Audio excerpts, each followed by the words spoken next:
ಕಾವೇರಿ, ನೀನ್ ಪಾರ್ಟಿಗೆ ಹೋಗಿರ್ಲಿಲ್ವಾ? ಮತ್ ಎಲ್ಲಿ ಹೋಗಿದ್ದೆ? ಇರಮ್ಮ, ನೀನ್ ಹೀಗ್ ದಡಾರ್ ಅಂತ ಎದ್ಬಿಡ್ಬಾರ್ದು. ನಿನ್ ಹೊಟ್ಟೆಲ್ ಮಗುನೂ ಇದೆ, ಅದ್ ನಿನ್ ಜ್ಞಾಪಕ ಇರ್ಲಿ. ಕಾವೇರಿ, ಏನ್ ಯೋಚನೆ ಮಾಡ್ತಿದ್ಯಾ? ಮೇಡಮ್, ಕಾವೇರಿ ಮೇಡಮ್ ದೇವಸ್ಥಾನದ ಹತ್ರ ಎಚ್ಚರ ತಪ್ಪಿ ಬಿದ್ಬಿಟ್ಟಿದ್ರಂತೆ.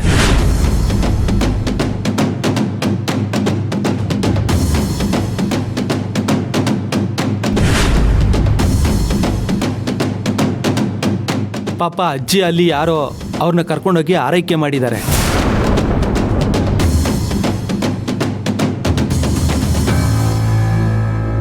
ಆಗ ಕಾವೇರಿ ಮೇಡಮ್ ನನಗೆ ಫೋನ್ ಮಾಡಿದ್ರು. ನಾನು ಹೋಗಿ ಅವ್ರನ್ನ ಕರ್ಕೊಂಡು ಬಂದೆ. ಏನು ಕಾವೇರಿ, ಎಚ್ಚರ ತಪ್ಪಿದ್ಬಿಟ್ಟಿಯಾ? ಅಯ್ಯೋ, ಏನಾಯ್ತು ಕಂದ? ನಿನ್ ಹೊಟ್ಟೆಲ್ ಮಗುನೂ ಇದೆ, ಅದ್ ನಿನ್ ಜ್ಞಾಪಕ ಇರ್ಲಿ.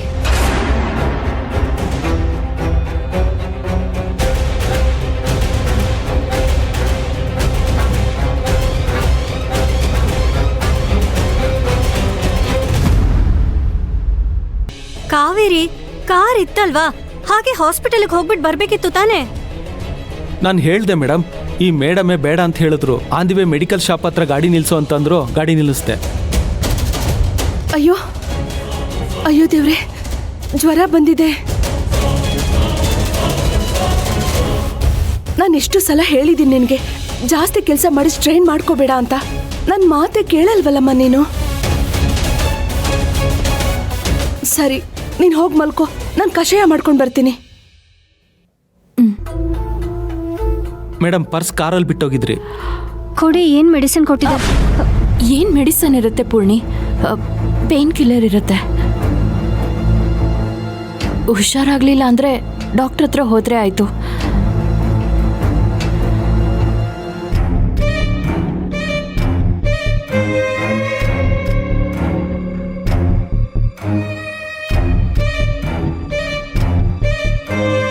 ಸರಿ ಕಂದ, ನೀನು ಹೋಗಿ ಮಲ್ಕೋ. ಪೂರ್ಣಿ, ಅವಳನ್ನ ಕರ್ಕೊಂಡೋಗಿ ಮಲಗ್ಸಮ್ಮ. ನೀನ್ ಲೇಟಾಗಿ ಬಂದಿದ್ ನೋಡಿ ರಾಮ್ ಸರ್ನ ನೋಡಕ್ ಹೋಗಿದ್ಯಾ ಅಂತ ಅನ್ಕೊಂಡಿದ್ವಿ ನಾವು. ರಾಮ್ ಸರ? ಯಾಕೆ?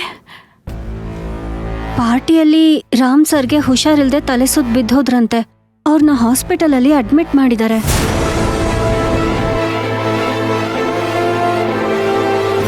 ಹೌದಾ?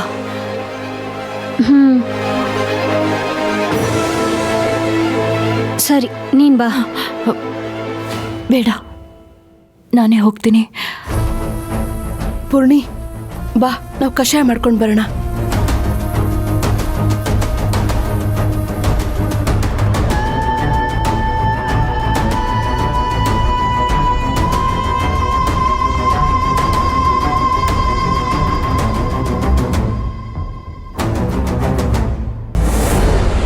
ಏನು ಇವಳು ಕತೆ? ಇವಳು ಬಂದಿರೋ ರೀತಿ ನೋಡಿದ್ರೆ ಬರೀ ತಲೆ ಸುತ್ತ ಬಿದ್ದಿಲ್ಲ ಅನ್ನೋ ಹಾಗಿದೆ, ಮತ್ತೇನೋ ನಡೆದಿರೋ ಹಾಗಿದೆ. ನಮ್ಮ ಪ್ಲೇ ಬಾಯ್ ಎದು ಏನಾರ ವೈಲ್ಡ್ ಎಂಟ್ರಿ ಕೊಟ್ಬಿಟ್ನಾ? ಇಲ್ಲ ಡ್ರೈವರ್ ಕೈಲಿ ಕತೆ ಹೇಳಿಸ್ತಿದ್ದಾಳ? ಏನೋ ಮಿಸ್ ಹೊಡಿತಿದೆಯಲ್ಲ.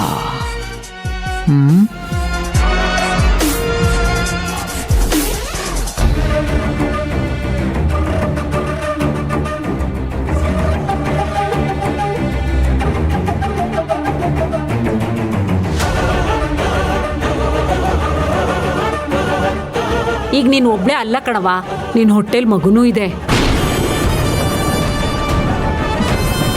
ಅಲ್ಲ ಕಣಮ್ಮ, ಕತ್ತಲ್ಲಿ ಕರಿಮಣಿ ಇಲ್ಲ, ಕಾಲಲ್ಲಿ ಕಾಲುಂಗ್ರ ಇಲ್ಲ. ಬಸರಂಗ್ ಸಿಂಗ್ ಎಲ್ಲ ಇರಬಾರ್ದು.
ವಿಷ ಹಾಕಿದ್ದು.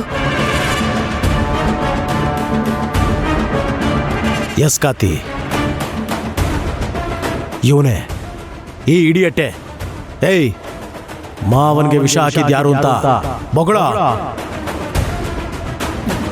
ನಾನೇ ಮೇಡಮ್, ನಾನೇ ಸರ್ಗೆ ಸಿರಪ್ಪಲ್ಲಿ ವಿಷ ಹಾಕಿದ್ದು.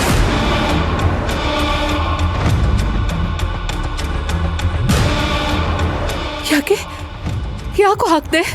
ಎಲ್ಲ ನಮ್ಮ ಅಮ್ಮಂಗೋಸ್ಕರ ಮೇಡಮ್. ನಮ್ಮ ಅಮ್ಮಂಗೆ ತುಂಬ ಹುಷಾರಿರ್ಲಿಲ್ಲ. ಅವಳ ಆಸ್ಪತ್ರೆ ಖರ್ಚಿಗೆ ಅಮೌಂಟ್ ಬೇಕಿತ್ತು, ಅದಕ್ಕೆ ಹೀಗೆ ಮಾಡಿದೆ ಮೇಡಮ್. ಏ ಫೂಲ್, ನಿನಗೆ ದುಡ್ಡು ಬೇಕಾಗಿದ್ದಿದ್ರೆ ನಮ್ಮನ್ನು ಕೇಳಬೇಕಾಗಿತ್ತು, ನಾವು ಕೊಡ್ತಿದ್ವಲ್ಲ. ಅದಕ್ಕೆ ನಮ್ಮ ಮಾವನ ಪ್ರಾಣ ತೆಗಿಯಕ್ಕೆ ಹೋಗಿದ್ದೇನೋ. ಸರ್, ನಂಗೆ ಬೇರೆ ದಾರಿ ಇರಲಿಲ್ಲ ಸರ್. ಅರ್ಜೆಂಟಾಗಿ ಅಮೌಂಟ್ ಬೇಕಿತ್ತು ಸರ್. ಏಯ್, ಹೀಗೆ ಮಾಡು ಅಂತ ನಿನ್ಗೆ ಯಾರೋ ಹೇಳಿದ್ದು? ಹಾ, ಬಾಯ್ ಬಿಡೋ. ಏಯ್, ನಿನಗೆ ಹೇಳ್ತಾ ಇರೋದು ಬೊಗಳೋ. ಬೊಗಳೋ? ಯಾರೋ ಈ ಕೆಲಸ ಮಾಡಿಸಿದ್ದು? ಅದು ಮೇಡಮ್. ಏಯ್, ಬಾಯ್ ಬಿಡೋ, ಇಲ್ಲ ಅಂದ್ರೆ ನಾನೇ ಸಾಯಿಸ್ಬಿಡ್ತೀನಿ. ಬಾಯ್ ಬಿಡ.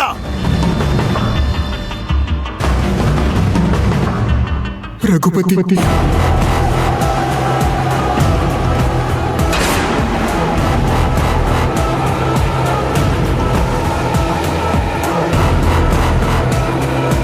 ವಾಟ್?